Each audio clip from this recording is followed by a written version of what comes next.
Je rajoute Logan Mailloux qui, je le rappelle, a un potentiel, même si les gens pensent que Logan Mailloux, ça sera jamais... Logan Mailloux a du potentiel. The next one, Matthew Barzal, centre de 28 ans. 28 ans, ça reste encore dans l'âge du noyau du Canadien, donc il n'y a pas de problème. 28 ans, c'est encore jeune. Mesure 6 pieds 1, c'est pas le plus gros, mais c'est pas petit. Et en plus de ça, 190 livres, c'est très pesant quand même.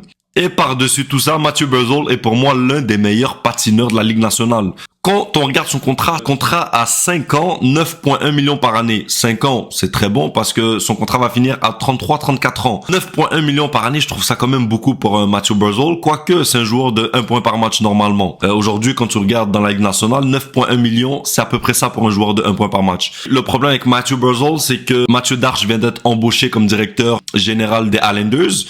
Et à ce que j'ai vu, ils ne partent pas en reconstruction. J'ai de la misère à croire que Matthew Barzal va être disponible. Un prix pour Matthew Barzal, un first le 17e cette année. Je rajoute Logan Mailloux qui, je le rappelle, a un potentiel. Même si les gens pensent que Logan Mailloux, ça sera jamais... Logan Mailloux a du potentiel. Par-dessus ça, l'année à 50% de son salaire. Pourquoi? Matthew Barzal fait 9,1 millions par année. Tu peux pas juste absorber un contrat sans rien donner en retour. Et par-dessus ça, je rajoute un prospect qui, pour moi, va être un joueur de la Ligue nationale. Oliver Kapanen, qui va juste augmenter la valeur de la transaction.